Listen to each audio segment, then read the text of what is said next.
আগেই জানা যাচ্ছে ৯৫% নাম চূড়ান্ত হয়ে গেছে। ক্লাব ক্যাটাগরির ১২ জন, ইফতেখার মিঠু এবং খালেদ মাসুদ পাইলট। এমন নির্বাচনকে রাতের আধারের ভোট বলছেন সরে দাঁড়ানো প্রার্থী ফুয়াদ রেদওয়ান। বান্ডেল থাকলে প্রতি সেনমানিতে টাকা বাঁচবে।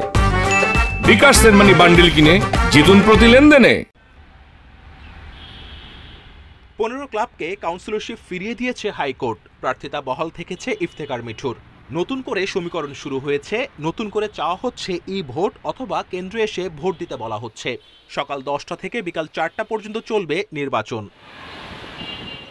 ক্লাব ক্যাটাগরি থেকে ১৭ জন প্রার্থীর মধ্যে বর্জন করেছেন লুৎফর রহমান ও ইমরোজ আহমেদ। ইফতেখার মিঠু নতুন করে যোগ হয়েছেন, পরিচালক হচ্ছেন সেটাও অনেকটা নিশ্চিত। নির্বাচনের আগেই নিশ্চিত হয়ে যাচ্ছে ১২ জন পরিচালক।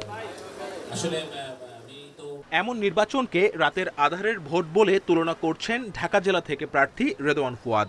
শেরাটন হোটেলের যারা অবস্থান করছে তাদের মিলেই দেখেন একটা জায়গায় বসে থেকে ৩৫ জনকে ডেকে ডেকে ভোট গ্রহণ করা হয়েছে। রাতের ভোট তবু তো ওরা ব্যালট বাক্স পড়ছে, সেটা আলাদা জিনিস। এরা তো সুকৌশলে এমন কাজ করছে, সেটা ব্যালট বাক্সেরও হার মানাই ফেলছে। জেলা বিভাগ থেকে নিশ্চিত পরিচালকের তালিকা।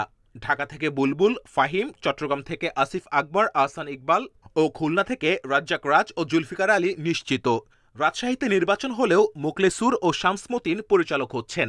সিলেট ও বরিশাল থেকে বিনা প্রতিদ্বন্দ্বিতায় ২ জন নিশ্চিত। সি ক্যাটাগরি থেকে ২ প্রার্থী খালেদ মাসুদ ও দেবব্রত পাল। লড়াইয়ে অনেকটা এগিয়ে আছেন সাবেক অধিনায়ক খালেদ মাসুদ। যেটা কখনোই কাম্য নয়। বিএনপি সমর্থিত ক্লাবগুলোর পক্ষ থেকে প্রধান উপদেষ্টার কাছে অভিযোগ তুলে ধরা হয়েছে। দেশের ক্রিকেটের স্বার্থে চাওয়া হয়েছে সুন্দর সমাধান। Kamrul Hasnat, independent news, Dhaka.